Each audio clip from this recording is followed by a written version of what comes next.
So, dito nga po mga kalingap mga guides, si Kalingap Edu sobrang nalungkot dahil sa nangyari. Hindi ko to inaasahan. So, yan po yung ating pag-uusapan po mamaya mga kalingap mga guides. Pero bago po natin ipagpatuloy ang video ito sa mga bago pa lang po sa ating munting channel, huwag po natin kalimutang suportahan ng ama ng Kalingap, Kuya Val Santos Matubang at Kalingap Rob.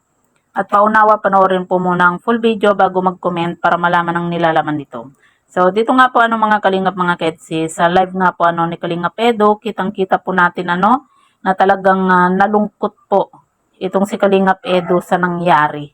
At hindi niya po ito inaasahan na aalis nga po sa grupo itong si Romel.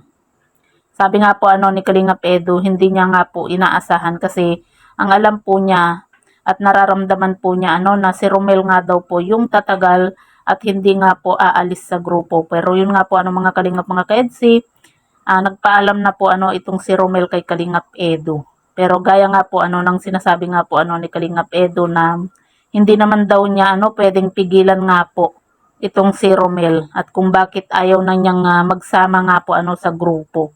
Nakakapanghinayang po dahil nga po parang itinuring na po ni Kalingap Edo nga po itong si Romel na kapatid.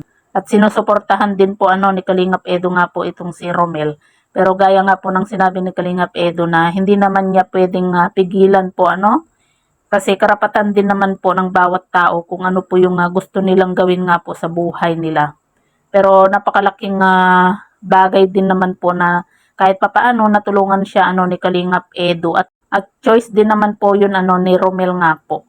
Yun na umalis po siya dito kay Kalingap Edu or sa grupo nga po. Dahil sa hindi naman po pwedeng pigilan po ni Kalingap Edu itong si Romel sa kanyang pag-alis nga po. Baka sa pag-alis po ni Romel nga po ay may malaking opportunity po na naghihintay po sa kanya. Hindi natin alam kung ano po yung totoong dahilan ng pag-alis nga po ni Romel sa grupo. Pero yun nga po mga kalingap mga kedsi.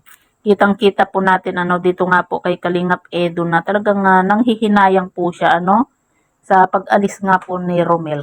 Kasi 'di ba nakikita po natin na napakasaya po na kasama din po itong si Romel nga po sa tuwing may vlog nga po itong si Kalingap Edo. Pero yun nga po mga kalingap mga kaedsi, choice din po yun ni Romel. At hindi po natin alam kung ano ba yung totoong dahilan. Pero ang mahalaga po doon mga kalingap mga ka-EDC, kahit papaano natulungan naman po siya ni Kalingap Edo nga po.